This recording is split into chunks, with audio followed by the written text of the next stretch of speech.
ভিডিওটি দেখার আগে আপনাদের সবাইকে নিচে থাকা লাল কালারের সাবস্ক্রাইব বাটনে ক্লিক করে অবশ্যই সাবস্ক্রাইব করে দিতে হবে এবং পাশে থাকা ঘন্টা বাটনে ক্লিক করে সবাইকে অবশ্যই উপরে থাকা অল সিলেক্ট করে এই লাইক বাটনটাতে অবশ্যই একটা ক্লিক করে দিবেন, কেননা এই কাজটা না করলে আপনারা সরাসরি এই সমস্ত জিনিস দেখতে পারবেন না।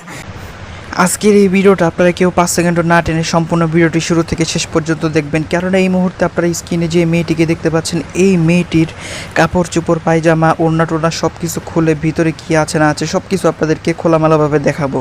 এর জন্য আপনারা কেউ ভিডিওটা না টেনে সম্পূর্ণ ভিডিওটা শুরু থেকে শেষ পর্যন্ত দেখতে হবে। প্লিজ কেউ ভিডিওটা 5 সেকেন্ডও না টেনে সম্পূর্ণ ভিডিওটি দেখবেন। এর জন্য আপনারা হয়তো অনেকে ভাবছেন যে এটা ফটো এডিটিং, আসলে কিন্তু বন্ধুরা এটা ফটো এডিটিং না, তো রয়েছে অনেক কিছু যা আপনাদেরকে একের পর এক মেয়েটার ওড়না পায়জামা খুলে আপনাদেরকে দেখাবো।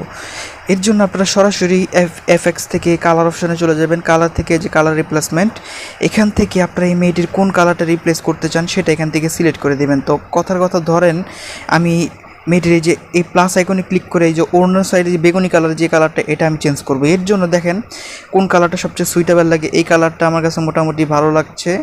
তো এই যে দেখেন এই কালারটা আমি দিই এবং স্যাচুরেশন মোটামুটি বাড়িয়ে দিই যতটুকু সম্ভব। তো দেখেন স্যাচুরেশনও বাড়িয়ে দিলাম, তারপর এখান থেকে মার্জ লেয়ারে ক্লিক করলাম।